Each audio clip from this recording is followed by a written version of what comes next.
अस्सलाम वालेकुम, good morning, welcome to सुबह की सोच। आप सबको खुश आमदीद कहेंगे। मेरे साथ हैं हसनैन लियाकत, मेरे साथ हैं गजल अशरफ। आपको गुड मॉर्निंग के साथ साथ आज कहेंगे जुमा मुबारक। आज जुमा है और जुमे को आप सब अच्छे से तैयार होइए। उसके साथ साथ जिन्होंने ऑफिस जाना है ऑफिस जाइए। उसके बाद आज इबादत का दिन है। हम अपनी दुआओं में आपको याद रखेंगे और उम्मीद करते हैं कि आप अपनी दुआओं में हमें भी याद रखेंगे। खवातीन हज़रात, छुट्टियां भी है ना? हाँ, आगे तो दो फिर छुट्टियां भी enjoy हैं। करनी है। हमारी भी हैं, किसी की दो हैं, किसी की एक है। हाँ। तो गुजारा कीजिएगा। वैसे अगर जिसकी एक है तो उसको कल का इंतजार करना पड़ेगा। जिसकी दो हैं वो आज उसकी ईद है अगले 2 दिन के लिए। और जब भी संडे की शाम आती है तो फिर वो क्या होती है, शाम हो जाती है आपकी थोड़ी सी गरीब मजा आता है, लोग हाँ, एंजॉय करते हैं, मूवी देखने जाते हैं, घूमने बिल्कुल। फिरने जाते हैं, प्लान्स होते लेकिन हैं। संडे की शाम को एक उदासी छा जाती है कि वापस हमने काम पे हाँ, जाना है। वैसे संडे की शाम, क्योंकि आपको पता है कि मंडे फिर से आपका एक वर्किंग डे स्टार्ट हो जाता है और पहला वर्किंग डे होता है, तो फिर बिल्कुल। थोड़ी सी फीलिंग्स जो है ना इंसान की हो जाती है। सो ट्रू गजल। आगे बढ़ते हैं और आगे बढ़ते हुए आपको पीएसएल जारी है और पीएसएल में बहुत सारी चीजें वायरल हो रही हैं, जिसमें सबसे पहले अगर मैं आपको बताऊं तो बाबर आजम की एक पिक्चर वायरल हुई है, वो भी खाबे के साथ के। किस तरह के खाबे चल रहे हैं पेशावर ज़ल्मी के कैंप में। और फिर एक बहस स्टार्ट हो चुकी है कि बाबर आजम को देखिए, इनके खाबे देखिए और साथ में पड़ोस में हाँ। विराट कोहली की डाइट आप देखिए। वो भी किंग कहलवाते हैं अपने आप को, बल्कि उनको दुनिया किंग कहती है और हम भी बाबर आजम को किंग कहते हैं। लेकिन ये 7 बूफे आप देख रहे होंगे बाबर आजम के, मंदी के चर्चे हैं। हाँ, मंदी के चर्चे हैं। और इस तरह की अगर आप डाइट रखेंगे तो डेफिनेटली आपकी जो परफॉर्मेंस है वो डाउन होगी। दूसरी तरफ यार गजल, जब वो विराट कोहली की अगर बात की जाए, वो तो कहते हैं कि तो मैं एक हफ्ता इंटरव्यू है हफ्ता या पूरा, महीना महीना वीट खाता नहीं हूँ, डीप वो। फ्राई चीजें नहीं खाता, रोटी नहीं खाता। एक दफा की उन्होंने कहा कि मैं आज अभी चने खा के आया हूँ और वो भी पता नहीं 3 महीने बाद खा के आया हूँ। तो हमारे यहाँ चने भी चलते हैं, कढ़ाई भी चलती है, मंदी भी चलती है, बिरयानी भी चलती है, पुलाव भी चलता है और उसके बाद परफॉर्मेंस होती है 0/0। सो हमें भी इस चीज का ख्याल रखना चाहिए अपनी डाइट के साथ राइट बैलेंस काफी हाँ, इंपॉर्टेंट है अपनी क्रिकेट के साथ साथ हम डाइट का ख्याल रखेंगे तो हमारी क्रिकेट भी बेहतर हो जाएगी। बिल्कुल ऐसा ही। और मैंने एक इंटरव्यू सुना था उनका, विराट कोहली का, तो वो कह रहे थे कि मेरा जो ज्यादा खाना होता है 90% वो बॉयल हुआ होता है। ज्यादा मेरा दारोमदार होता है कि मैं ज्यादा उबली हुई चीजें खाऊं बजाय इसके कि डीप फ्राई चीजें खानी पड़े। लेकिन अब हमने भी ये बात शेयर की है, पूरी दुनिया शेयर करी है, क्योंकि सोशल मीडिया एक ऐसा प्लेटफॉर्म है जहां पर खाने पर स्पेशली नजर होती है। लेकिन बाबर आजम के पास डाटा भी बहुत है और खाना भी बहुत है। हाँ, परफॉर्मेंस नहीं है, परफॉर्मेंस भी आ जाए। बिल्कुल। आगे बढ़ते हैं, सोशल स्टोरीज का आगाज करते हैं और आपको लिए चलते हैं जनूबी अफ्रीका, जहां से बहुत जबरदस्त स्टोरी है और अजीबो गरीब सी भी है, क्योंकि वहां पर एक शख्स को गिरफ्तार किया गया। और शख्स को क्यों गिरफ्तार किया गया? क्योंकि मुबैना तौर पर वो अपने डॉग को ये हिदायत देता था कि मतलब आप ये कहें कि वो गोशा नशीन शख्स था, जिसे आप कहते हैं कि जो लोग पसंद करते हैं कि हम आइसोलेट रहें ज्यादा ना। तो उसने अपने डॉग को ये तरबियत दी कि आपने जब भी मुझे कोई रिंग करेगा, मेरे घर की बेल बजाएगा, तो आपने उसके ऊपर ना ब्रिक्स यानी ईंटें फेंकनी है, ठीक है, ताकि मुझे कोई डिस्टर्ब ना करे। और मतलब हाँ, ये ट्रेनिंग थी। और जो डॉग था उसने भी ऐसे ही किया कि जब भी कोई रिंग बजाता था घर की, कोई डिस्टर्ब, उसे लगता था कि वो मेरे मालिक को डिस्टर्ब कर रहा है, तो वो उसके ऊपर ईंटें फेंकना शुरू कर देता था। जाहिर है फिर लोगों ने शिकायत की, क्योंकि ये एथिकल बाउंड्रीज तो आपको पता है ना नहीं है। लेकिन ये इंटरेस्टिंग काफी खबर थी, सोशल मीडिया पर काफी छाई हुई है कि ऐसा क्यों हुआ, क्योंकि जाहिर है किसी को तंग करना भी अच्छी बात नहीं होती। और फिर जिस तरह मैंने पहले आपको कहा कि वो आइसोलेट ज्यादा रहना पसंद करता था ताकि कोई भी उसके घर में ना आए, घर में आए तो मेरा कुत्ता है जो मुझे जो है ना प्रोटेक्ट करेगा। बिल्कुल ऐसे ही। और हुकाम ने इस शख्स को इस वजह से भी गिरफ्तार किया क्योंकि ये जानवरों पर जुल्म करता था। उनके इल्जाम में इसको गिरफ्तार किया गया और इनका ये कहना है कि ये अमल इखलाकी तौर पर बहुत ही अजीबोगरीब सा है, इस वजह से इसको गिरफ्तार किया गया। और वैसे ये एक ऐसा कुत्ता है जिसकी पाकिस्तान में जरूरत है, क्योंकि रात को अगर चोर वगैरह आ जाए तो वो उनको ठीक से इंटे शिटे मार के वापस भेज सकता है। आगे बढ़ते हैं सोशल स्टोरीज में, हम आपको एक जबरदस्त स्टोरी बताते हैं कराची से। कराची की वफाकी उर्दू यूनिवर्सिटी से 80 साल की उम्र में पीएचडी की डिग्री हासिल करना कोई मामूली बात नहीं। और ये कामयाबी हासिल की है सईद मसूद उस्मानी ने। इस उम्र में भी इनकी मेहनत और अज़्म काबिल तहसीन है। वो 4 दिल के दौरों और एक फालिज के बावजूद अपनी तालीम के हवाले से अपने ख्वाब को पूरा करने में कामयाब रहे। सईद उस्मानी का तहकीकी मुकाला कराची में FM रेडियो की मकबूलियत और सामीन पर था, जिसमें उन्होंने इस बात का जायजा लिया कि एफएम रेडियो किस तरह सियासी शऊर, कुदरती आफात की तालीम, सकाफत और जुबान पर असरअंदाज होता है। एग्जैक्टली और ये देखें कि सफरिंग इन 4 हार्ट अटैक्स, तो ये चीज़ कोई आसान नहीं होती। और उनके तहकीकी मुकाले में 5000 से ज़ायद शुरका ने हिस्सा लिया, जिनमें मुख्तलिफ जिनसों के अफराद शामिल थे।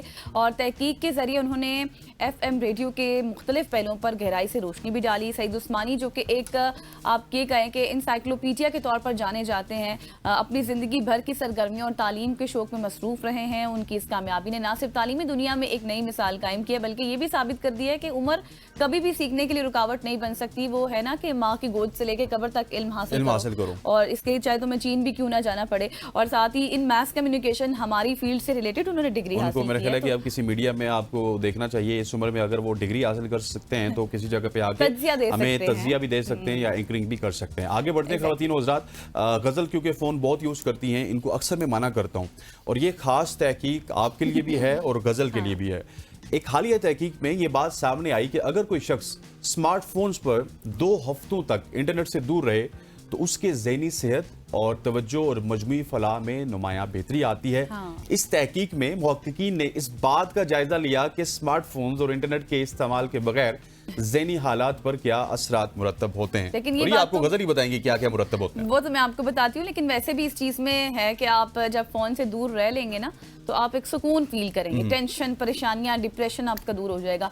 तहकीक के दौरान जिन अफराद ने इंटरनेट से वक्फा लिया हो, उनकी ज़हनी सुकूनत, तवज्जो मरकूज करने की सलाहियत यानी कि कॉन्सनट्रेट करना और मजमूई तौर पर फलाही हालत में इजाफा देखने को मिला। और रिसर्च के मुताबिक स्मार्टफोन्स और इंटरनेट का मुसलसल इस्तेमाल ज़हनी थकावट, बेचैनी को भी कम कर देता है। इंसान रिलैक्स फील करता है, जैसे कि मैंने आपको पहले कहा है। और वैसे भी अगर इस तरह की सिचुएशन हो जाए कि आपको फ़ोन से दूर रहना पड़े, तो वो एक आपको बुरा तो फील होता ही है कि आपके पास कुछ नहीं है, जैसे आप अपने आप को बिल्कुल अकेला तन्हा फील करते हैं। लेकिन अगर आप थोड़ा सा अपने ऊपर फोकस करें, अपनी सलाहियतों के ऊपर फोकस करें, तो आप बहुत कुछ कर सकते हैं, बहुत कुछ पा सकते हैं, मज़ीद इंटेलिजेंट भी हो सकते हैं। और इससे छुटकारा पाने से फ़र्द की ज़हनी हालत भी और जिस्मानी हालत भी बेहतर हो जाती है। बिल्कुल ऐसे ही जी। आगे बढ़ते हैं और आगे बढ़ते हुए एक स्टोरी ऐसी थी जो जुबान ज़द आम थी और डॉक्टर गजल ने हमारे जो सुबह की सोच है उसमें इस चीज़ का बहुत चर्चा किया और हमने इस स्टोरी को शामिल किया। मच्छर के हवाले से बताएंगे तो यही, लेकिन आज ही आपको ये भी बताएंगे कि मच्छर और हवाई जहाज में कौन कौन सी ऐसी स्पेसिफिकेशंस हैं जो बराबर की होती हैं। एग्जैक्टली मैं आपको ये बताऊंगी कि मच्छर की तख्लीक कितनी ज़्यादा पेचीदा है। क्योंकि जब मैंने ये स्टोरी पढ़ी तो मुझे बहुत इंटरेस्टिंग लगी। मैंने सबके साथ इसके चर्चे की और सोचा आपके साथ भी चर्चा करना चाहिए, क्योंकि मच्छर का जिस्म हैरत अंगेज साख्त रखता है। जब इसको माइक्रोस्कोप के नीचे रखा गया मच्छर को, तो फिर पता चला कि मच्छर के सर पर 100 आंखें होती हैं, उसके मुंह में 48 दांत होते हैं और उसके पास उसके सीने में एक मरकजी ढांचा होता है और उसके जितने पर होते हैं ना मच्छर के, उस हर पर का एक दिल भी होता है। Oh my goodness. आप ये समझें। और हर दिल में एट्रियम, वेंट्रिकल और डायाफ्राम पाए जाते हैं जो इसके जिस्मानी निज़ाम को बेहद मुनज़्ज़म बनाते हैं। और आपको मैं ये बताऊं कि मच्छर के पास जदीद तरीन हवाई जहाज़ों से बेहतर एक थर्मल रिसीवर भी होता है, जिससे वो चेक करता है हरारत के ज़रिए कि कौन सा बंदा है, किसको काटना है, किसका खून किस तरह से है। और उसके पास टांगे इतनी मजबूत हैं, फिर उसके पर इतने मजबूत हैं कि वो आपको ऐसे काटता है कि फिर आप उसको गालियां भी देते हैं। बिल्कुल ऐसे ही। इसके पास खून का तज्जिया करने, बेहोश करने और खून को माया में तब्दील करने वाले आलात मौजूद होते हैं। 6 चाकू उसके पास होते हैं, जिनमें से 4 जख्म बनाते हैं और 2 उसको वापस मरहम करते हैं। इसकी टांगों पर पंजे और भौं होती हैं जो उसे बारीक कामों में मदद देती हैं। सो एक मच्छर है, एक छोटा सा मच्छर है जिसको हम देखते ही मार देते हैं।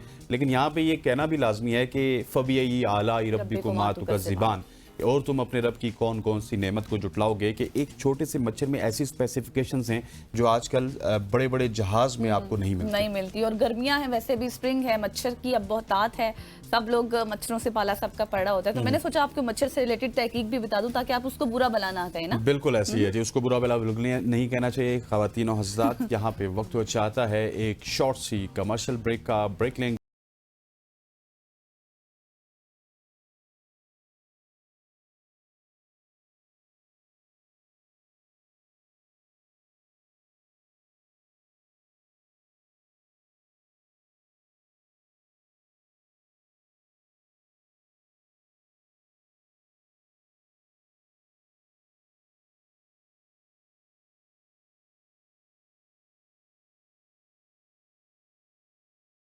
Welcome back after the break. और अब मुल्की सियासत पर बात करेंगे। बानी तहरीक इंसाफ यानी कि इमरान खान से मुलाकात अब एक सियासी मौमा बन चुकी है जो कि हल होने का नाम ही नहीं ले रहा।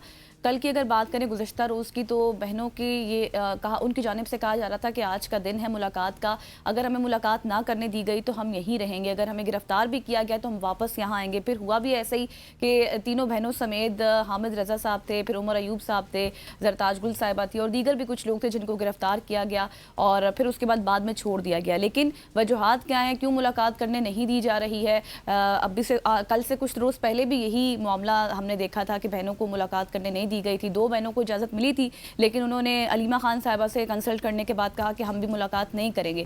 फिर इसके साथ साथ अली अमीन गंडापुर का हम लहजा देख रहे हैं, काफ़ी हमें सख्त नज़र आ रहा है गुज़श्ता कुछ रोज़ से। इसके पीछे क्या वजूहात है? माइंस एंड मिनरल बिल्स के हवाले से भी कुछ मामला हैं। ये तमाम तर बातें आज हम डिस्कस करेंगे। बिल्कुल ऐसी हमारे साथ सीनियर रहनुमा पाकिस्तान तहरीक इंसाफ शौकत यूसुफज़ई साहब मौजूद हैं। Sir good morning, thank you for joining us. ये बताइएगा, जिस तरह गज़ल ने कहा कि इमरान खान से जो मुलाकात है वो एक मुअम्मा बन चुका है, लेकिन उनकी बहनों से उनकी मुलाकात ना करवाना, उनके करीबी दोस्तों से, उनके वकीलों से उनकी मुलाकात ना करवाना, फिर जब मुलाकात के लिए आप जाते हैं उनको गिरफ्तार कर लिया जाता है, हो क्या रहा है सर? क्यों मुलाकात नहीं होने दी जा रही? बिस्मिल्लाह रहमान रहीम। बहुत शुक्रिया। देखिए, मेरा ख्याल है कि हुकूमत जो है वो फेल हो चुकी है, नाकाम हो चुकी है और अपनी नाकामी छुपाने के लिए वो इस तरह के हथकंडे इस्तेमाल कर रही है। एक तरफ दावे कर रही है कि मुल्क तरक्की कर रहा है और कहते हैं कि जी सियासी इस्तेकाम लाया जाए, दूसरी तरफ जानबूझकर ऐसे हालात पैदा करने की कोशिश की जा रही है कि जिससे अदम इस्तेकाम पैदा हो मुल्क के अंदर और पूरा इल्जाम पीटीआई के ऊपर डाला जाए। आप देखें कि एक अदालती हुक्म है और बाकायदा एक टाइम मुकर्रर है, जेल मैनुअल के मुताबिक एक मुलाकात के लिए वक्त मुकर्रर है, लेकिन उसके बावजूद फैमिली को मिलने नहीं दिया जा रहा। मतलब ये कैसा निज़ाम है और कि अदालती फैसलों को माना नहीं जा रहा है। तो अब इसके बाद हम क्या कह सकते हैं कि ये मुल्क कैसे तरक्की कर रहा है? कोई मुल्क जो है बगैर कानून के तो तरक्की नहीं कर सकता। यहाँ तो कोई कानून नहीं है, कोई वो नहीं है। जिस तरह फस्तायत का मुजाहरा किया जा रहा है, शर्म नहीं आती इस हुक्मरानों को कि बेचारे खवातीन आ जाती हैं, सारा सारा दिन जो है वो सड़कों के ऊपर बैठी रहती है, फुटपाथों के ऊपर बैठी रहती है। इनको शर्म नहीं आ रही है? ये कैसे निजाम लाना चाहते हैं? ये कौन सा वो करना चाहते हैं कि जी मुझे तो बहुत ही हैरत होती है। पहले तो ये होता है कि चलो जो पॉलिटिकल लोगों को रोका जाता था तो वो तो एक सियासी अमल हो सकता था, लेकिन फैमिलीज को रोकना, फिर खवातीन को बाहर रोकना, और कितना अरसा हो गया उनको मुलाकात नहीं करने दी जा रही और झूठ पे झूठ बोले जा रहे हैं। ये जो वफाकी वज़रा आ रहे हैं और कहते हैं जी उनकी फैमिली तो रोज मिलती है। तो ये या तो इनके पास इख्तियार नहीं है, बेबस लोग हैं, लेकिन बिल्कुल बेहया शौकत लोग हैं। साहब, अब ये गिरफ्तारी एक बार तो नहीं है ना, ये गिरफ्तारी अब कल दूसरी बार हुई है। लेकिन अब हम जो बातें सुन रहे हैं, कुछ लोग ये भी बात कर रहे हैं कि शायद खान साहब खुद ही अलीमा साहिबा से नहीं मिलना चाहते, तो ये खुद सारी चीजें क्रिएट की जा रही हैं। नहीं नहीं, ऐसी बात नहीं है, बिल्कुल गलत है। खान साहब अगर उमर अयूब से नहीं मिलना चाहते, खान साहब अगर बहनों से नहीं मिलना चाहते तो किससे मिलेंगे? वकला से। देखिए, ये बिल्कुल गलत बात है। बिल्कुल मिलना चाहते हैं, फैमिलीज हैं उनकी और बहनें भी हैं साथ। तो मेरे ख्याल से बहुत ही बड़ी ज्यादती है इस मुल्क में। जो भी मतलब पहले हम तो ये कहते थे ह्यूमन राइट्स की वायलेशन, लेकिन अब तो क्लियर कट वायलेशन हो रही है। मतलब ये कि अगर अलीमा खान से इतना खौफ है हुकूमत को, तो फिर आप अंदाजा कर लें अलीमा खान क्या करती है। वो जाके अपने भाई से मिल लेती है, उसके जो हालात है वो लोगों को बता देती है, हौसला आ जाता है लोगों के अंदर। अब इस बात से भी हुकूमत खौफजदा है, डर रही है। बिल्कुल। अब ये जो जिस तरह गिरफ्तार किया हमारे लीडर्स को, खान साहब की बहनों को, तो मैं कहता हूँ कि यही काबिल मजम्मत है। और इनको मैं कहना चाहता हूँ कि कल ये ना कहना कि ये खवातीन गिरफ्तार हो रही हैं और ये हो रहा है वो हो रहा है। जिस अंदाज से आप हरकतें कर रहे हैं ना, फिर ये तो पाकिस्तान है कि बाहर मुल्क तो नहीं है। हम सब ने यही रहना है। आपने भागना है, हम आपको भागने नहीं देंगे। फिर ये तो बड़ा आसान तरीका है, जब मुश्किल वक्त आता है ये भाग जाते हैं और हुकूमत करने से पाकिस्तान आते हैं। लेकिन इस बार आपको भागने नहीं दिया जाएगा, कोई भी बहाना आपका नहीं चलेगा इंशाल्लाह।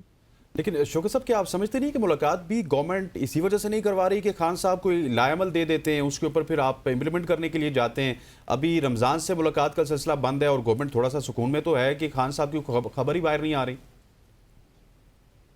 नहीं, अगर खान साहब ऐसी कोई बात होती तो वकला तो जाते हैं, मिल लेते हैं ना, एक आधा वकला तो चले जाता है, लेकिन ऐसी कोई बात नहीं है। देखिए, फैमिली मैटर्स होते हैं, बातचीत होती है, हौसला मिलता है। एक बंदे को आपने 6 बाई 6 कमरे में बंद किया हुआ है, हम्म। ना उसको फैसिलिटी देते हैं, यहाँ आके कहते हैं कि जी वो तो पिकनिक मना रहा है। तो ये इतने बड़ा, मतलब ये कैसे वजीर, कोई इंसानियत इनके अंदर है या नहीं है? देखिए, इंसान अगर आप वैसे भी किसी बड़े कमरे में आप बंद कर दे एक दिन के लिए तो कितनी तकलीफ होती है।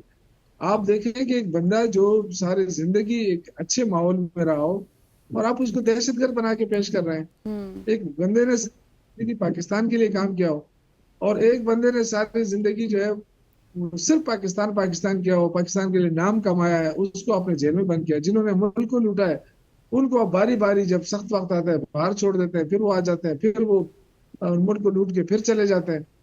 तो ये तो बहुत ही जाती है, मुल्क तरक्की नहीं कर सकता इस तरह। बिल्कुल। अच्छा शौकत साहब, ये बताइएगा कि हुकूमत के साथ मुज़ाकरात का कोई इम्कान है पीटीआई का? क्योंकि अभी जो लास्ट मुलाकात हुई है बैरिस्टर सैफी खान साहब के साथ, जिसमें ज़रा ये बताते हैं कि बातचीत हुई खान साहब के साथ, इस्टेब्लिशमेंट में कहाँ तक पेशरफ्त हुई बातचीत में, तो कहा गया कि हुकूमत के साथ बैठना लाजमी है। तो क्या आप लोग बातचीत के लिए बैठेंगे हुकूमत के साथ? देखिए, मैंने जहां तक मुस्लिम लीग नून और पीपल्स पार्टी का ताल्लुक है, तो कोई सूरत नहीं है इनके साथ बैठने की। हम्म। स्टेबल साथ अगर वो बातचीत करना चाहें तो बिल्कुल दरवाजे खुले हैं। बाकी इनके साथ क्या बातचीत करेंगे? ये कोई न सियासी हैं न कोई जमहूरी लोग हैं। ये तो सिर्फ पैसा कमाने के लिए आते हैं, पैसा कमा के चले जाते हैं। इनके अंदर कोई अखलाकी वो नहीं है कोई। मैं तो नहीं समझ सकता कि इनके साथ कोई बातचीत होनी चाहिए, और ना ही इनका कोई फायदा होगा बातचीत का, क्योंकि इख्तियार ही नहीं है इनके पास। इनसे जो काम लिया जा रहा है वो आपके सामने है। बिल्कुल। अच्छा शौकत साहब, ये बताइएगा कि पाकिस्तान तहरीक इंसाफ भी किसी एक जगह पे नहीं है ना, वो उनका आपका भी मौक़िफ़ बदलता रहता है। स्पेशली अगर अभी रिसेंटली देखिए मिनरल बिल्स के ऊपर देखिए तो आपके कुछ रहनुमा उसके खिलाफ हैं, कुछ रहनुमा कह रहे हैं कि ठीक है वो बिल हमें वफाक के साथ जाना चाहिए। सो पाकिस्तान तहरीक इंसाफ को भी तो एक पेज पे होना पड़ेगा, तब जाके आपकी बात की वैल्यू होगी। से पाकिस्तान तहरीक इंसाफ के अंदर जितनी जमहूरियत है ना, ऐसी किसी पार्टी के अंदर नहीं है। आप देखें कि हमारे सूबाई काबीना ने इस बिल को मंजूर किया है, लेकिन हमारे मेंबरान असम्बली ने इस बिल को मुस्तरद किया है। अब इससे अंदाजा करें कि ये पार्टी के अंदर डिवीजन नहीं है, ये जमहूरियत है और समझ है। हम्म। अगर कोई नहीं समझाए तो मेंबरान असम्बली ने उसको समझ लिया है। अगर मुखालफत भी हुई है तो पीटीआई ने की है, किसी और ने नहीं की है। तो ये जहन में रख लें। कोई ये कहे कि जी पीटीआई डिवाइड है, पीटीआई डिवाइड नहीं है। आज सारे एक पेज पर हैं। आज एलएमीन गंडापुर भी यही कह रहा है और बाकी कैबिनेट मेंबरान भी यही कह रहे हैं कि ठीक है, अगर इसमें एतराज है तो बिल्कुल इस पे बहस होनी चाहिए। बहस हो गई है इसके ऊपर, काफी चीजें सामने आ गई हैं। अब इमरान खान ने कह दिया है कि आप सारे मिलकर फैसला करें, मेंबरान असम्बली और सीनियर लीडरशिप और कैबिनेट के लोग मिलकर बैठे और इस पे फैसला करें। अब जाहिर बात है इस बिल के अंदर जो होंगी उनको दूर किया जाएगा, और ऐसा बिल लाएंगे जिससे सूबे की खुद मुख्तारी ना जाए और सूबे को फायदा हो, मुल्क को फायदा हो। बिल्कुल। अच्छा शौकत साहब, ये भी बताएं कि जेयूआई के साथ अब तहफ़्फ़ुज़ात कहाँ तक पहुँचे? क्योंकि ग्रैंड अलायंस की बातें तो ईद के बाद तक थी कि ग्रैंड अलायंस बन जाएगा, फिर तहरीक शुरू होगी, लेकिन अब तो शायद बड़ी ईद का टाइम आने वाला है। देखिए, बातचीत तो चल रही है, अभी भी हो रही है, हम्म। और काफी हद तक हुई है। अब देखना, फैसला तो जेयूआई ने करना है ना। हमारे हद तक तो जहां सर तक बातचीत तहफ़्फ़ुज़ात हुई, उनको क्या जहां है? हाँ, ये वैसे उस दिन असलम साहब भी बता रहे थे कि हमें कुछ तहफ़्फ़ुज़ात हैं। हम्म। ऐसा नहीं है, क्योंकि बहुत सारे मीडिया के ऊपर हम सुनते थे कि जेयूआई की ये तहफुजात है कि वो गारंटी मांग रहे हैं। हम्म। तो कई टॉक शो में हमने पूछा भी, उनके जो सीनियर लोग हैं उनसे कहा कि जी आप गारंटी शारंटी मांगना चाहते हैं? तो उन्होंने कहा कि गारंटी तो हमें पीपल्स पार्टी नून लीग ने भी दी थी, हम्म। और रिटर्न गारंटी पीडीएम बन रही थी। तो उसके बाद जो उन्होंने हमारा साथ जो कुछ किया, तो वो तो रिटर्न गारंटी हमारे पास अभी भी पड़ी है, तो रिटर्न गारंटी की कोई जरूरत नहीं। वो कह रहे हैं कि हम अपनी मशावरत हो रही है हमारी, और हम जो है ना अपनी जो जमात है हमारी, वो उसकी जो मजलिस से अमूमी है या मजलिस से आमिला है वो फैसला करेगी। लेकिन सर वो देखिए 26वीं अब आईनी तरमीम में भी आपके साथ, sorry I am cutting you, 26वीं आईनी तरमीम में भी आपके साथ थे, लेकिन आपके रहनुमा यहाँ से जाते थे, अडयाला से एक लाइन लेते थे, फिर फजल रहमान साहब ने अल्टीमेटली 26वीं आईनी तरमीम का साथ दिया, आप लोगों ने मुखालफत की। अभी भी वो यही कह रहे हैं यार कि अगर कोई ऐसी लीडरशिप हो जो हमारे साथ बैठ के फैसला करे तो वो आपके साथ चलेंगे। नहीं, जो देखें, जहां तक इत्तेहाद की बात है, देखिए हम तो जरूर जाएंगे अपने लीडर के पास। अपने तरफ से तो कोई भी फैसला नहीं कर सकता। अ, हर हर पार्टी जो है अपने लीडर रहनुमा के साथ मशावरत करता है। तो मेरे ख्याल से ये कोई इशू नहीं है। लेकिन जाहिर है बस वो भी वक्त का इंतजार कर रहे हैं शायद कि किस वक्त हम इत्तेहाद कर लें, किस वक्त आयरन गर्म हो और उसके ऊपर फिर कोशिश की जाए। तो वो शायद वक्त का इंतजार कर रहे होंगे।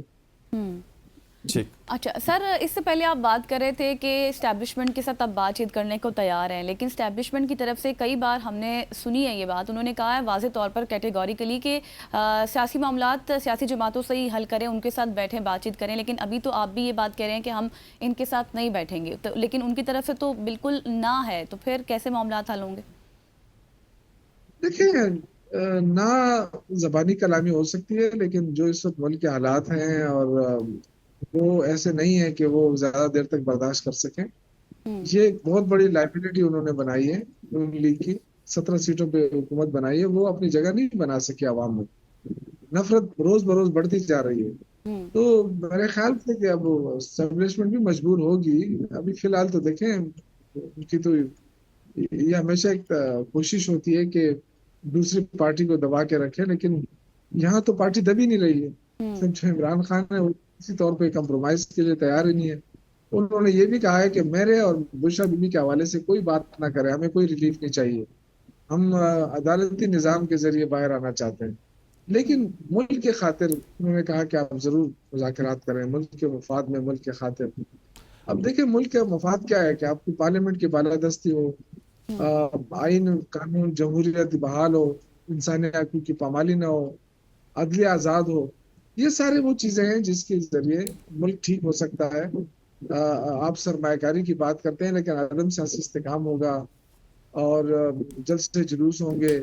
यहाँ दहशत गर्दी होगी 2 सूबों में, तो कौन इन्वेस्टमेंट के लिए आएगा? तो इतना तो इन्वेस्टमेंट नहीं होती है। बिल्कुल तो इन्वेस्टमेंट के लिए माहौल बनाना पड़ता है। तो बिला आखिर इन्होंने माहौल बनाना पड़ेगा इनको।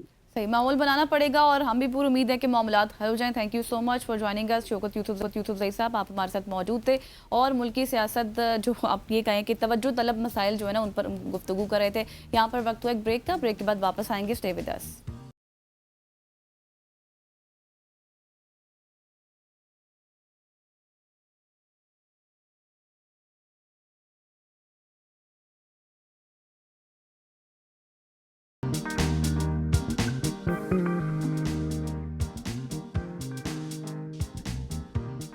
Welcome back. ख़वातीन व हज़रात, मुल्क की सियासत की बात होगी, अब मुल्क की मईशत की बात होगी। पाकिस्तान के मुआशी हालात जब भी नाजुक मरहले में होते हैं तो कुछ बरादर इस्लामी ममालिक ऐसे होते हैं जो खामोशी से मगर दिल खोल कर पाकिस्तान का साथ देते हैं। इन्हीं में एक नाम है कुवैत का, जिसने एक बार फिर पाकिस्तान के लिए तेल के कर्ज की सहूलत में 2 साल की तोसी कर दी।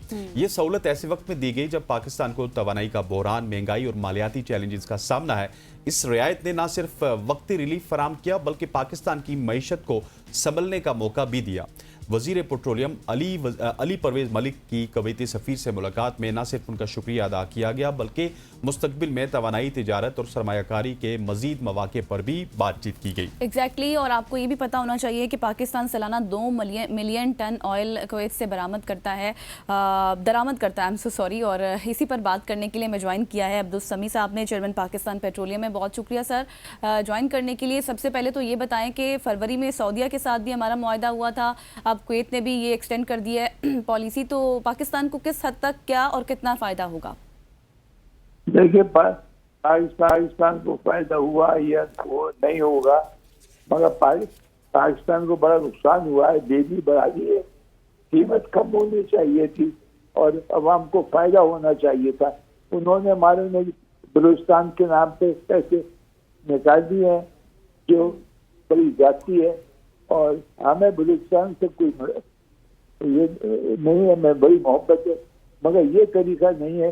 पूरी जिंदगी मैंने नहीं देखा कि बेबी बढ़ाते हैं, ऑर्डिनेंस दे के आ जाए, उसके बाद वो पैसा बलूचिस्तान के नाम पे दें। मगर बलूचिस्तान का जो मसला है सड़क की बताइए, ये तो इसमें तो बड़ा टाइम लगेगा और हमें कोई रिलीफ नहीं दिया गया है और ना हमसे कोई मशवरा किया गया। अच्छा, आखिर ये किस तरीके से चलेगा? अभी बेबी फिर अगर कीमत बढ़ गई तो ये क्या करेंगे? ये बड़ा जुर्म है। पहले हमसे मशवरा भी करते थे, अब तो हालात ही बदल गए। बस ऑर्डिनेंस पे ऑर्डिनेंस, अब जो तो भी चाहिए करना चाहते हैं वो कर देते हैं और रिलीफ कोई जब तक पेट्रोल कीमतों में नहीं मिलेगा अवाम को कोई फायदा नहीं। बिल्कुल ऐसी है। अच्छा अब्दुल समी साहब, अभी हम ये बात कर रहे हैं जो कि कुवैत की जानिब से हमें रियायत मिली है, इसी तरह से सऊदीया से रियायत मिलती है। सो अल्टीमेटली पेट्रोलियम इंडस्ट्री को या फिर गवर्नमेंट को किसी लेवल पे फायदा होता हुआ आपको नजर आ रहा है? कुछ स्टेबिलिटी आएगी प्राइसेस में, हमारी इकोनॉमी में? ये मुझे उम्मीद नहीं है। जिनकी पॉलिसी है वो कोई नहीं होगी। इंटरनेशनल प्राइस कम हो गई, सऊदीया का है और जगह का कम कीमत पे दे रहे और इन्होंने कोई परवाह नहीं करी। और बड़ी ताज्जुब की बात ये, 10 बजे रात को प्राइम मिनिस्टर कह रहा है कि साहब 2 घंटे के बाद खुशखबरी सुनाएंगे और आपकी खरीदों की मार्जिन बढ़ जाएगा। और 2 घंटे के बाद वहीं के वहीं रहे। ये समझ नहीं आता कौन ये बातें कर रहा है, कौन उनको समझा रहा है। और बलूचिस्तान मैं दावे से कहता हूँ ये आज तो नहीं मुकम्मल होगा, तो सालों लगेंगे और उसका इस पेट्रोलियम देवी से कोई ताल्लुक नहीं है। फूड में डालने जितना खर्च होता रहे वो इस्तेमाल करते रहे।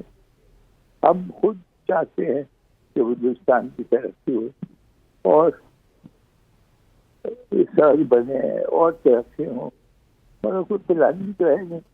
तो खुश करने के लिए अभी डेली हमने बढ़ा के जी पैसा उधर डाल दिया है। हमारे ने इसे कितने सालों में बनेगी, पब्लिक को खुश। अच्छा सर, आप बलूचिस्तान के हवाले से बात कर रहे हैं ना, तो अभी सवाल ये भी उठ रहा है कि देखें जिस तरह बैनुल अक़वामी मार्केट में ऑयल की कीमतें कम हुई, यहाँ पर नहीं कम हुई। इसके साथ साथ जो है आवाम को रिलीफ भी नहीं मिल रहा, बल्कि लेवी को भी बढ़ा दिया गया है। फिर बलूचिस्तान का सिर्फ शायद नाम इस्तेमाल किया जा रहा है, असल में तो कमिटमेंट IMF के साथ है। जो शॉर्टफॉल का रेवेन्यू है वो यहाँ से पूरा होना है। बिल्कुल मैं आपसे मुत्तफिक हूँ। और अगर यही बात थी ना तो प्राइम मिनिस्टर को कहना पड़ा कि आपको बड़ी रिलीफ 2 घंटे पहले 12 बजे से कि आपको रिलीफ मिलेगी जी। फिर सोचा ये तो बड़ी गलती हो गई और फौरन ऑर्डिनेंस किया है। और ये हमारे क्या कर रहे हैं? अगर एक मेरा कोई ओहदेदार बैठ जाए वो बेहतर एडवाइस दे सकता है। बिल्कुल ऐसे। अब्दुल समी साहब, आपसे बात करके बहुत अच्छा लगा। Thank you so much. वो जानेगा साहब बात कर रहे थे पेट्रोलियम मसनूआत के हवाले से और ये थे कि बेसिकली तो हम कुवैत के हवाले से उनसे बात करना चाह रहे थे, लेकिन थोड़ा सा अब्दुल समी साहब नाराज नजर आ रहे हैं गवर्नमेंट से कि उनको प्राइजेस कम करनी चाहिए। आवाम तक उसके सबरात नहीं पहुंच रहे। बिल्कुल ऐसे। ख़वातीन हज़रात, आज क्योंकि हमने क्रिकेट के ऊपर उस तरह से बात नहीं करनी क्योंकि कल मैच नहीं था, लेकिन आपको बताते चलें कि आज बहुत ही इंपॉर्टेंट मैच है जहाँ पे कराची में मैच होगा और कराची की पिंडी से मैच शिफ्ट हो गया ना पिंडी कराची का कल अभी मैच है पिंडी में, पिंडी की लेग का आखिरी मैच कल होगा, लेकिन कराची में आज बड़ा इंपॉर्टेंट मैच है। दोनों होम टीम, जिस तरह पिंडी होम ग्राउंड है इस्लामाबाद यूनाइटेड का और पेशावर ज़ल्मी का, और जब इस्लामाबाद और पेशावर का मैच था तो पिंडी ओवरफ्लो हो रहा था, पिंडी में पाँव रखने की जगह नहीं थी तमाशाइयों की। और आज हम ये एक्सपेक्ट करते हैं कि कोयटा ग्लैडिएटर्स और कराची के मैच में वहां पे क्राउड आए, जिस क्राउड की गजल बात करती हैं, जिस क्राउड की मैं बात करता हूं, जिस क्राउड के हवाले से पाकिस्तान में सवाल उठते हैं, जिस क्राउड के हवाले से इंडिया में सवाल उठते हैं कि आप अगर हमसे मुकाबला करते हैं तो पहले अपने ग्राउंड को भरिए। तो कराची से जितने भी लोग हमें देख रहे हैं, यार अगर आपने टिकट नहीं भी लिए तो टिकट ले लीजिए, बहुत ही सस्ते टिकट है, 650 रुपए का सस्ते एटलीस्ट वाला आप टिकट है। पड़ोसियों को बात करने का मौका ना देना अपने ऊपर। एग्जैक्टली आज आपकी वैसे भी दोनों टीम्स अपनी हैं, कोयटा भी अपनी बिल्कुल। टीम है, कराची भी आपकी अपनी टीम है, और कोयटा की एफिलिएशन भी है। एक तो वो कोयटा की टीम है, लेकिन साथ साथ जो उसके मालिक हैं नदीम उमर साहब, उनका ताल्लुक कराची से है गजल, और वो उमर एसोसिएट्स एक बहुत ही मशहूर टीम है जिसको वो कराची में चलाते भी रहे हैं, और अभी भी उमर एसोसिएट्स के नाम से उनका कराची में बहुत अच्छा स्ट्रक्चर है। सो मैं उम्मीद करता हूँ कि आज कराची में क्राउड आएगा। आप क्या उम्मीद करती हैं? आप भी पॉजिटिव हैं? मैं भी पॉजिटिव हूँ और उम्मीद भी है, और हम रिक्वेस्ट भी करते हैं सबसे, क्योंकि वजह सिर्फ यही है कि आप अपने पड़ोसी ममालिक को मौका ना दें, क्योंकि आप जब ये बात करते हैं ना हमारी टेक्नोलॉजी बहुत ऊपर है, आईपीएल के मुकाबला कर रहे हैं, तो फिर आपको इन चीज़ों में भी थोड़ा सा ध्यान रखना चाहिए। बाकी जो वजूहत हैं वो भी अपनी जगह ठीक है, लेकिन ये है कि लेट्स सी कि हम उम्मीद करते हैं कि मेरा ख्याल है कि क्राउड होगा। से हमें ये गुजारिश करनी चाहिए कि आप ग्राउंड भरिए, और टीम से ये गुजारिश करनी चाहिए कि अगर 200 रन का टारगेट आपको सेट मिला है ना, तो कम से कम यार 190 बना लो, 195 बना लो। कोई आप 120 पे आउट हो जाते हो, कभी आप 130 पे आउट हो जाते हो। आप एंटरटेन करें ना, क्योंकि एक बड़ा इवेंट है पाकिस्तान का। एंटरटेन करेंगे तो क्राउड आएगा। अनफॉर्चुनेटली हम एंटरटेनमेंट की तरफ ही जाते हैं, लेकिन वो हमें मिलती नहीं है। ये भी एक बहुत बड़ा मायूस ही होना है ना। बिल्कुल, अभी तक मैं भी मायूस हूँ। जितने भी मैचेस है, कराची वाला मैच मुझे अच्छा लगा। लगा। मैं तो वैसे भी इस्लामाबाद के साथ हूँ, क्योंकि मुझे तो उसने जीतना ही है। बिल्कुल ऐसे इस्लामाबाद ने जीतना ही है गजल की सच्ची बात के ऊपर, क्योंकि इस्लामाबाद के साथ तो हम भी हैं। यहाँ पे वक्त वो चाहता है एक शॉर्ट कमर्शियल ब्रेक का, जहाँ पे आप खबरें भी सुन सकेंगे, उसके बाद हाजिर होंगे। तब तक के लिए हमारे साथ रहिए।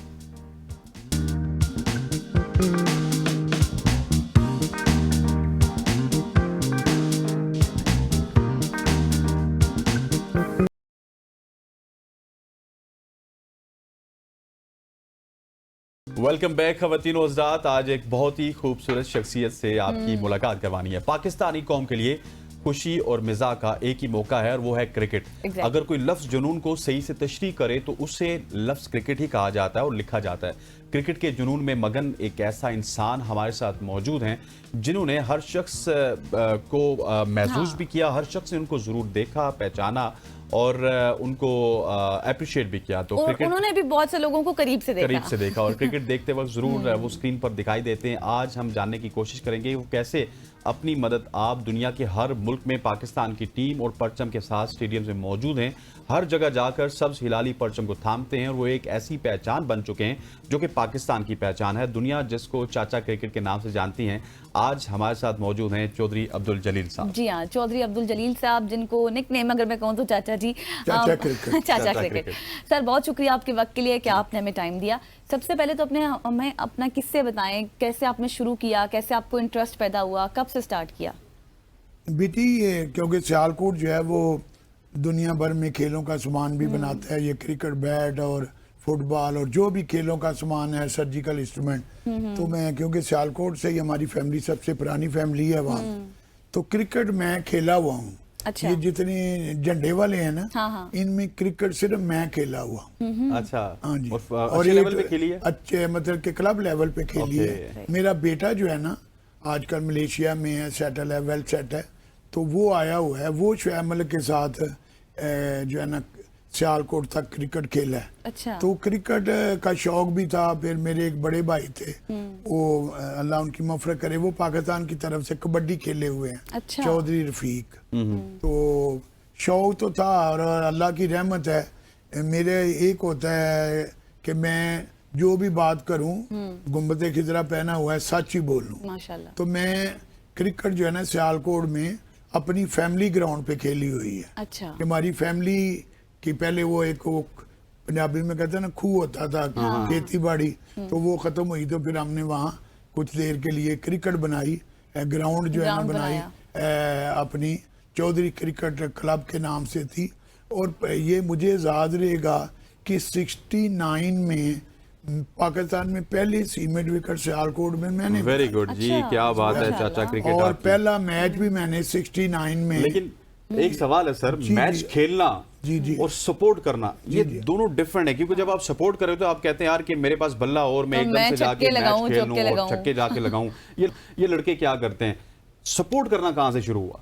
ये स्पोर्ट जो है ना, मैं मेरे एक ये सीवर वाले हैं ना, तो इनका पहला ब्रांच था इधर कॉलेज रोड में। जी। तो हमारे सियालकोट के एक थे हफीज, तो हम लोग जब स्कूल में पढ़ते थे वो कॉलेज की टीम को सपोर्ट करने आते थे। तो हम लोग भी, स्टेडियम हमारे करीब ही था सियालकोट में, तो हम क्रिकेट का शौकीन भी थे, जानते थे। तो लोगों को ना, क्राउड को हकीम का इंतजार रहता था कि यार हफीज हकीमो आएगा, वो लोगों से बात करेगा, लोग खुश होंगे। तो ये आइडिया मैंने वहां से लिया। लेकिन फिर अल्लाह ने करम किया, जब भी मैंने आस्ता आस्ता फेमस हुआ, फिर मुझे बड़ी मेहनत करनी पड़ी चाचा क्रिकेट बनने के बाद। ऐसे तो मैं मैट्रिक तक पढ़ा हूँ, ABC मुझे कभी पूरी नहीं आई। अच्छा। और आज अल्लाह की रहमत है कि मैं इंग्लिश में इंटरव्यू दे लेता हूँ, सब कुछ कर लेता हूँ, अल्लाह की रहमत से। अच्छा चाचा क्रिकेट, मुझे ये बताएं कि जिस तरह से अभी आपने कहा ना कि शुरू में आपको मुश्किलात तो फिर आई होंगी, क्योंकि आप जगह जगह जाते हैं, पाकिस्तानी परचम लहराते हैं, पैसे कैसे आते हैं, स्पॉन्सर कैसे आते हैं, तो आसान था सब कुछ या डिफिकल्टीज उस जमाने में तो इतना नहीं था कमर्शियलिज्म। नहीं, मैं आसान इसलिए था, my good job in Abu Dhabi, अच्छा बल्दिया में। तो वहाँ मेरी अच्छी जॉब थी, खाना पीना सरकारी सब कुछ था। और 73 में मैं गया, घर से निकला मैं डेनमार्क या अमेरिका जाने के लिए, लेकिन किस्मत ईरान तुर्की यूनान से कहते हैं ना वो बैग शॉट लगा दो, फिर मैं दुबई पहुंच गया, अल्लाह ने पहुंचा दिया।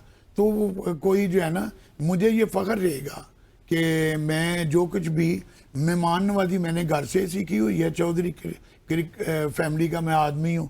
वेलफेयर के काम सियालकोट में जो पहली वेलफेयर सोसाइटी है, वो भी मेरे इलाके की थी, मजीदपुरा वेलफेयर सोसाइटी। अच्छा। ये शुएब मलिक जो है ना, ये मेरा बेटा, ये इकट्ठी क्रिकेट खेलने हैं। इसका एक मामू है फजल, है जी, तो वो मेरी टीम का विकेट कीपर होता था। और इसका उसका छोटा मामू है, वो अबू धाबी में स्कूल टीचर है। जबरदस्त जी। चौधरी साहब ये बताइएगा कि अब आप क्रिकेट को देखते हुए आपको दाहियां हो चुकी हैं, आपने वो खानसा वाला उरूज भी देखा, वसीम अकरम को देखा, वकार यूनुस को देखा, इंजमाम उल हक की वो स्टेबिलिटी भी देखी, और अब आके आप ये क्रिकेट देख रहे हैं 2022 से लेके 2025 तक। चाचा क्रिकेट जहां पे भी जाते हैं थोड़ा सा मुंह उतर जाता है वापस आते हुए, आपका भी जज्बा खत्म हो जाता है, मायूसी हो जाती है। कितना ज्यादा दुख होता है इस क्रिकेट को देख के? ये रिसेंटली ऐसा है कि हमारी जो है ना, एक वक्त होता था कि इंडियन क्राउड जो है ना वो मायूस होता था, या इंडियन टीम जो है ना मायूस होती थी। जब भी इमरान खान के जमाने में पता होता था भी पाकिस्तान जीतेगा।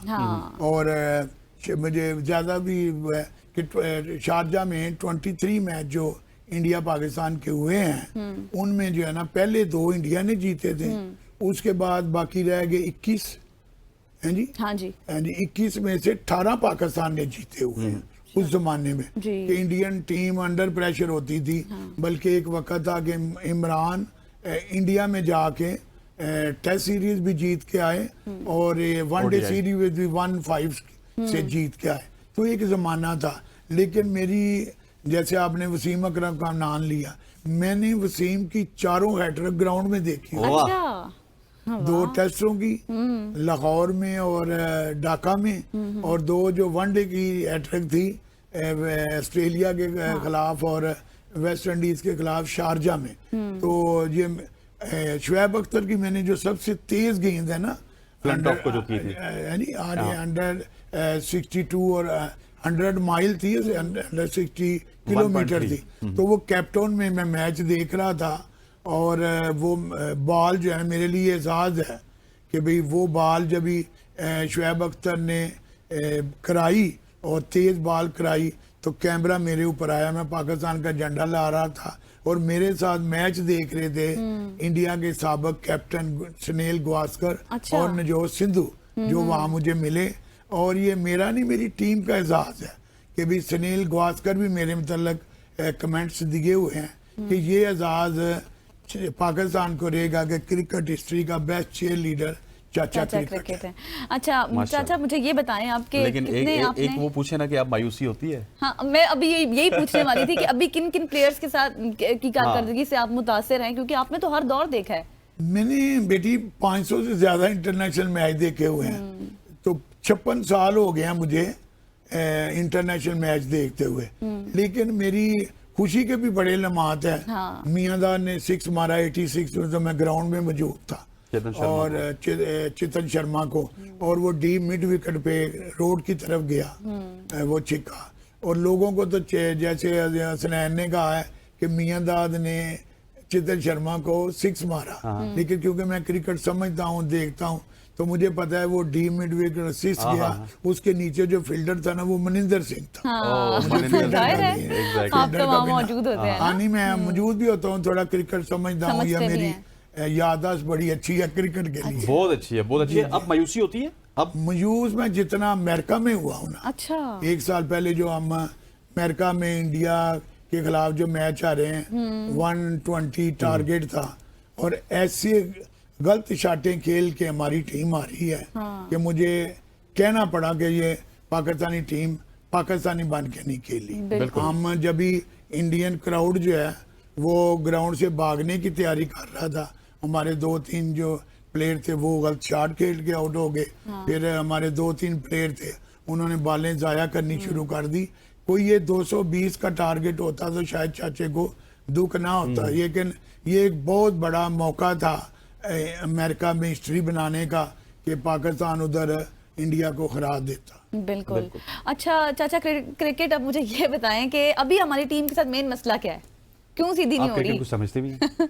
अभी मेन मसला यही है कि देखो टीमें जो है ना, हिस्ट्री जो है ना एक आदमी बनाता है, हाँ, चाहे वो बिल्कुल। इमरान हो, चाहे वो कोई यूनुस खान हो, मलिक यूनुस हो, खान जो है ना, सरफराज एलन अहमद हो। बॉर्डर हो या हाँ, टुंडुकर हो, कोई भी जो है ना, इसी तरह जो है ना, मैं समझता हूँ कि आज जो इंडिया की मजबूत टीम है ना, उसके पीछे मेरा एक बड़ा फेवरेट प्लेयर था, Rahul Dravid. Oh Dravid, the wall of India. हाँ जी, जो वो बहुत जो है ना, जैसे हमारे इंतजाम थे ना, इस लेवल का वो प्लेयर था, बड़ा अच्छा बैट्समैन था, तो उसको जो है ना बहुत बड़ी बड़ी ऑफर हुई, लेकिन उसको अपने मुल्क के लिए काम करना था, तो उसने कहा कि मुझे आप अंडर 19 का कोच बनाए, मैं कौम को प्लेयर दूंगा। अच्छा, आज से 10-12 साल पहले फिर वो कोच बना, और उस जो है ना आज वो जो है ना उसकी कोचिंग में, अभी वो रिटायर हुआ है पीछे, लेकिन वो इंडियन टीम अभी टॉप पे चली गई है। तो हमारी टीम का कुछ समझ ही नहीं आती बिल्कुल। जी कि भाई मेरे साथ तो सारे प्लेयर इज्जत करते हैं, बड़े छोटे दुनिया भर के प्लेयर मेरे साथ फोटो बनाते हैं, सबको जो है अल्लाह ने करम किया हुआ जी। है, लेकिन मैं अपने मतलब के स्टाइल में एक मेरा बड़ा मशहूर है शेर जो है ना, कुछ मैं शायरी कर लेता हूँ, और बड़े मैं जोश से वो कहता हूँ है जी, कि खड़े थे हम भी तकदीर के दरवाजे पर, खड़े थे हम भी तकदीर के तकदीर के दरवाजे पर, लोग दौलत पे गिरे, हमने वतन मांग लिया। वाह, क्या जबरदस्त। क्या आपको इस वतन ने करोड़पति अरबपति बना दिया, आप जो है ना वो गाड़ियों में घूमते हैं, सब कुछ है, तो आप पहले देखें कि ये वतन ने आपको क्या कुछ दिया है, आपने भी इसको कुछ ना कुछ देना है, और क्या देना है, इज्जत देनी है। इज्जत देनी है। सर एक हमारे पास वक्त बहुत कम है, आखिर में सिर्फ 30 सेकंड में ये बताइए कि कौमी टीम को कोई मशवरा देंगे आप?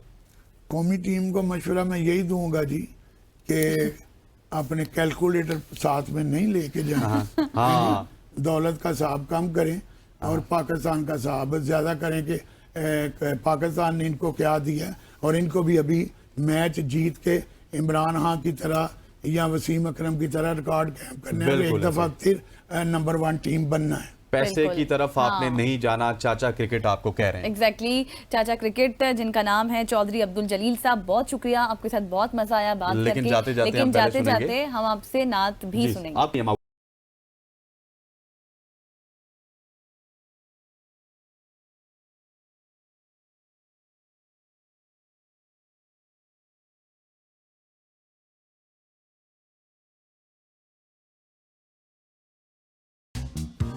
वेलकम बैक खवातीन आज़ाद। पाकिस्तान के खूबसूरत मनाजिर के हवाले से हम बात करेंगे, और पाकिस्तान के खूबसूरत मनाजिर, सकाफत और तारीख से भरपूर सरजमीन को दुनिया के सामने पेश करना एक एजाज से कम नहीं है। और जो भी शख्स ये काम करता है कि दुनिया के सामने पाकिस्तान के खूबसूरत मनाजिर को पेश करे, सकाफत को पेश करे या फिर तारीख को पेश करे, तो वो हमारी सर आंखों पे होता है। और पाकिस्तान में टूर गाइड्स बहुत ज्यादा हो चुके हैं, लेकिन आपने ना इसमें देखा होगा कि मेल होते हैं। मेल, हाँ, पाकिस्तान की तमाम तर सोसाइटी मीडिया के अलावा मेल डोमिनेटेड होती है। मीडिया में आपको नजर आते हैं मॉर्निंग शोज में 7 खवातीन भी होती हैं, इसके अलावा खवातीन करंट अफेयर का शोज भी करती हैं, लेकिन इसके अलावा जितनी भी सोसाइटी है हमारी मेल डोमिनेटेड होती है। KPK से फर्स्ट ताल्लुक रखने फीमेल वाली। टूर गाइड हैं जिनके साथ हम आपको आज मिलवाएंगे और उनसे ये पूछेंगे कि ये कौन कौन सी जगह एक्सप्लोर कर चुकी हैं Exactly. और ऐसी जगह जो पूरे पाकिस्तान में किसी को नहीं पता, आज हम पूछने की कोशिश करेंगे। बिल्कुल, ये लाइसेंस याफ्ता भी हैं, इसके साथ साथ ये अवार्ड याफ्ता भी हैं और साथ ही साथ ये हिस्टोरिक इन्फॉर्मेशन भी देती हैं। जितने भी फॉरेनर्स आते हैं या फिर मुल्की और गैर मुल्की सयाह होते हैं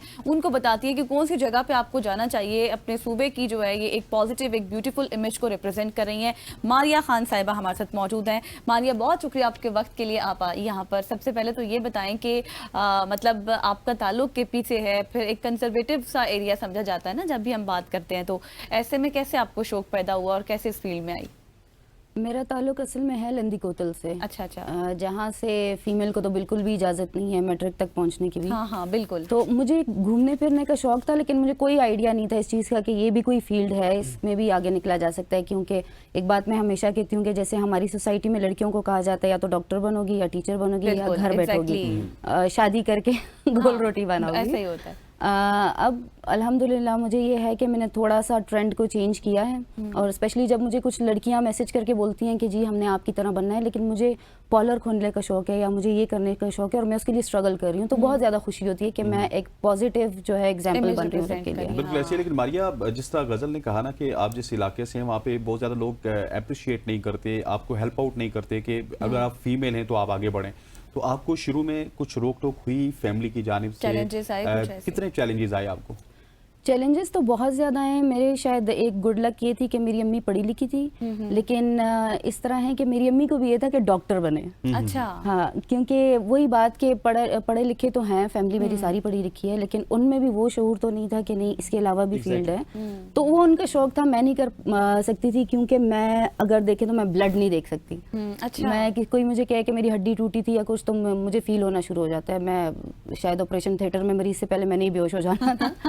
लेकिन ये था कि वक्त के साथ साथ एक तो भाई की फिर बड़ी सपोर्ट रही है, खानदान वालों की तरफ से बहुत कुछ था कि ये ऐसी है वैसी है, फिरती रहती है, आवारा है, वो जो अल्फाज इस्तेमाल करते हैं। लेकिन अपनी फैमिली ने सपोर्ट लेकिन मैं, हाँ, फैमिली ने सपोर्ट किया। हमारी फैमिलीज में ही होता है ना कि सिर्फ आपकी माँ बाप बहन भाई नहीं होते, आपकी पूरी फैमिली जो है, चाचा मामू, वो आपका जिंदगी का फैसला करते हैं। तो मैंने उन सब की एक रिबेलियन बागी टाइप ही हूँ कि मैंने उन सब के खिलाफ जाके अपनी मर्जी की एक फील्ड चूज की है।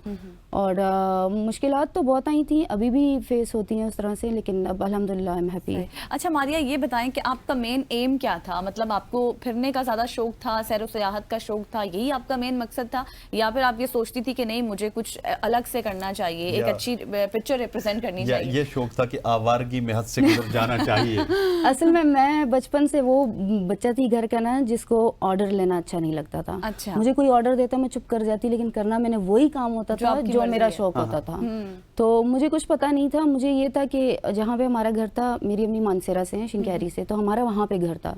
तो मुझे ये था कि ये जो पीछे पहाड़ हैं उनको मैं देखती थी, मुझे लगता था दुनिया में ना सिर्फ एक केटू पहाड़ ही है, तो मुझे वो सारे पहाड़ केटू लगते थे। मुझे लगता था यहाँ जाना है, देखना है, किस तरह जाना है, कुछ पता नहीं था। क्योंकि ट्रैवल का हमारे यहाँ सिर्फ बताया जाता है कि सिर्फ लड़के ट्रैवल कर सकते हैं, वो घूम फिर के आते थे, फिर घर में बताते थे कि जी ये चीज़ है। तो मुझे ये था कि मैंने भी देखना है, किस तरह देखना है मुझे नहीं पता, लेकिन निकलना है। हाँ। ये इससे पहले कि हम आपसे पूछें कि आपने कौन कौन सी जगह देखी है, एक थोड़ा सा लाइटर सवाल कर लेता हूँ। जिस तरह घर वालों ने कहा ना कि आप आवारा हो जाएंगी, आवारगी वाले काम करती हैं, हाँ। आप तो खुद भी आवारा होगी और पूरे पाकिस्तान को आवारा कर रही हैं, ये क्यों? ये आवारगी थोड़ी हेल्दी आवारगी है ना, अच्छी आपका एक्सपोजर होता पूरे है। पाकिस्तान को कहते हैं आओ जी झगड़े करो मेरे साथ चलो। ये तो बिल्कुल मैं कहती हूँ, देखें इतना खूबसूरत मुल्क है, कुरान पाक में अल्लाह ताला कहता है यसीरु फिल अर्द, घूमो फिरो, उसकी निशानियाँ देखो। तो फिर जब अल्लाह ताला ने इजाज़त दी है तो किसी और की इजाज़त की क्या ज़रूरत है? बिल्कुल। अच्छा मारिया, ये बताएं कि जब आप मतलब गाइड करती हैं लोगों को, मुल्की और गैर मुल्की जो लोग होते हैं, सयाह होते हैं, कैसा रिस्पांस होता है उनका पाकिस्तान के हवाले से? पाकिस्तान की इमेज कैसी है उनके सामने? जो इंटरनेशनल टूरिस्ट हैं वो तो हमेशा, एक बात है उनकी कि वो बहुत होमवर्क करके आते हैं। अच्छा। वो असल में उनको पूरी रिसर्च करके आते हैं कि हमने कहाँ जाना है, कहाँ नहीं जाना, और वो बात जहन में लेके आते हैं कि जो हमने पिक्चर्स में देखा है वो बहुत खूबसूरत है, हम उसी के पीछे आए हैं। वरना इंटरनेशनल मीडिया ने जो हमें दिखाया था, और वो बाकायदा ऐसे रिव्यूज़ देते हैं कि वैसा बिल्कुल भी नहीं है जैसा हमें इंटरनेशनल मीडिया में दिखाया जाता है कि जी बड़ा ख़तरनाक है, ये हो जाएगा, अच्छा। वो हो जाएगा, और हॉस्पिटैलिटी की बड़ी तारीफ़ करते हैं यहाँ पे। और वो तो मेरे ख्याल है कि गजल आपको सांस भी नहीं लेते थे। वो अगर लेट्स सपोज गिलगित जाएंगे तो वो इनसे पूछेंगे मारिया वेयर इज जैगलोट, ठीक है, फिर वो आपको कहेंगे पासो कॉन्स, वेयर इज पासो कॉन्स। मेरा सिर्फ प्लस पॉइंट यहाँ पे आ जाता है कि मैं पीएचडी स्कॉलर हूँ आर्कियोलॉजी, तो वहाँ पे मैं उनको अच्छे से फिर गाइड कर सकती हूँ हिस्ट्री के हवाले से और ये सब ना। ठीक हो गया। अच्छा मारिया, ये बताइए कि अब मैं स्टार्ट करता हूँ आपकी एक्सपर्टीज के हवाले से। पहले मैं इस्लामाबाद पिंडी से करूंगा। इस्लामाबाद पिंडी के लोग नियरेस्ट कोई ऐसे स्पॉट्स हैं जो हम नहीं जानते और मारिया जानती हैं और हमारे देखने वाले वहां पे जा सकते हैं? क्योंकि 2 ही छुट्टियां होती है ना, तो सबसे पहले तो टूर करना चाहते हैं। हाँ, सबसे पहले तो इस्लामाबाद खुद ही इतना खूबसूरत है। आप यहाँ पे ट्रेल्स देख लें कितने ज्यादा हैं, यहाँ पे पहाड़ हैं, आपको कहीं और जाने की जरूरत ही नहीं है, इसी में फिर लें सारा। और आई थिंक 228 समथिंग ऐसे ट्रेल्स हैं जो अभी तक आइडेंटिफाइड हैं। अच्छा, जो अभी तक नहीं आइडेंटिफाई हुए फिर आप वो भी देख लें। बिल्कुल। पहले आप सिर्फ इस्लामाबाद को ही एक्सप्लोर कर लें, हाँ, फिर हरीपुर साइड पे शिनक्यारी, मानसेरा, हाँ, वो अनलिमिटेड जगह है। कि करीब में कोई ऐसी खूबसूरत जगह हो जो हम 2 दिन में करके आ हाँ, आप शिनक्यारी चले जाएं, टी गार्डन देख लें, वहाँ पे यहाँ से 2-2.5 घंटे का रास्ता है, ठीक बहुत खूबसूरत है। सिरन वैली यहाँ जा सकते हैं। यहाँ जा सही। अच्छा मारिया, ये बताएं कि जब आप जाती हैं सैर सयाहत के लिए, गाइड भी करती हैं लोगों को, तो आपके साथ एडवेंचर्स भी होते होंगे, कोई ऐसा मोस्ट मेमोरेबल जो हमें आप बता सकें? एडवेंचर तो बहुत होते हैं। अक्सर क्लाइंट यूँ होता है कि कुछ क्लाइंट्स होते हैं जो बात नहीं सुनते, जो अच्छा। क्लाइंट नहीं, हम उनको गेस्ट बोलते हैं। हाँ। तो वो बात नहीं सुनते। तो इसी तरह हुआ था कि हमने रोड बंद थी तो मैंने सजेशन दिया हम बाई प्लेन चलते हैं, स्कर्दू नहीं मान रहे थे, तो मैंने गाड़ी जो थी वो ड्राइवर को बोल के चढ़ा दी शाम के रास्ते पे। अच्छा। तो वो पूरा अभी शाम के रास्ते पे, जाहिर बात है वहाँ पे काम शाम भी हो रहा है, तो वो ऑफ रोडिंग है 14 to 15 आवर्स की। अच्छा। तो किसी का पेट खराब हुआ, अच्छा। रास्ते में कोई कैफे वगैरह कुछ नहीं है, कोई वॉशरूम्स कुछ भी नहीं है, तो वो 14-15 घंटे जो उन पे एडवेंचर गुजरा है ना, उसका अच्छा जवाब वही दे सकते हैं। होता है, बहुत कुछ होता है टूर के वो दौरान। आप ही जानती हैं और वो तमाम टूरिस्ट जानते हैं। अच्छा मुझे ये बताइएगा कि नॉर्मली जब हम बात करते हैं कागा नारान की, हुंजा की, गिलगित की, सवात कालाम की, इन जगहों की तो इनको लोग जानते हैं, लेकिन टूर गाइड कुछ ऐसी जगहों को जानते हैं जो आम आवाम वहाँ पे नहीं गई। कौन कौन सी ऐसी जगह हैं जो आप रिकमेंड करना चाहेंगी कि हम वहाँ पे जाएं, हमारे सुनने वाले वहाँ पे जाएं और वहाँ पे जाके कुदरत से महसूस हों? असल में हमारे यहाँ लोग ना, सीधी बात बताऊं तो एक्सरसाइज वगैरह बिल्कुल भी नहीं करते। जब उनको बताया जाए कि जी एक नई जगह है, तो वो उसकी ट्रैकिंग और उसकी जो हाइकिंग है या उसका रास्ता है उसका सुन के ही स्टॉप हो जाते हैं। तो फिर कहते हैं नहीं भाई, हमने वही जगह देखनी है जो ऑलरेडी हमें बता दी गई है, जैसे स्कर्दू में जो खास जगह और केपी में। तो अगर मैं लिस्ट अभी बताना शुरू करूं तो भी अच्छा है, लेकिन मुझे पता है कि ज़्यादातर लोग जाएंगे नहीं। अच्छा। जैसे अभी रिसेंटली हम लोगों ने सवात में कुछ जगह एक्सप्लोर की थी, मदियन से आगे। अच्छा। तो वहाँ पे अभी तक काफ़ी हैवी स्नोफॉल है, तो टोटल स्नो ट्रैकिंग है वहाँ पे टेप बांडा में आगे, और टेप बांडा है, जाज बांडा, टेप बांडा, ये मदियन से आगे हैं और बहुत खूबसूरत है। जहाज बांडा तो कलाम वाली सॉरी है साइड पे, उस पे कुमराट वाली साइड पे कुमराट बहुत खूबसूरत है, उसके इर्द गिर्द देख लें। ऐसी बहुत सारी जगह हैं जिन पे आम लोग नहीं जाते और हम चाहते हैं कि वो जाएं। सबसे पहले तो अपनी हेल्थ पे थोड़ा फोकस करें ताकि वो जाएं हमारे साथ, जा सके। हाँ। लेकिन आपके साथ फैमिली, बीवी बच्चे होते तो आप शायद थोड़ा सा सबको हेल्दी होना चाहिए ना। बिल्कुल ऐसी है। Maria, thank you so much जानिएगा, आप इसी तरह से काम करती रहें, कीप ग्रोइंग। खवातीन हज़रात, हमारे साथ मारिया मौजूद थी जो कि हमें ये बता रही थी कि किस तरह से हमें पूरे पाकिस्तान को एक्सप्लोर करना चाहिए, और स्पेशली हमें ये दावत दे रही थी कि आप हाइकिंग भी करें और हाइकिंग करके आप सेहतमंद पहले पिंडी इस्लामाबाद को ही कर लें एक्सप्लोर, तो फिर आगे का सोचें ना। बिल्कुल ऐसे है जी। खवातीन हो जाती है। यहाँ पे वक्त हो जाता है एक शॉर्ट सी कमर्शियल ब्रेक का, ब्रेक लेते हैं, वापस आते हैं। Stay with us.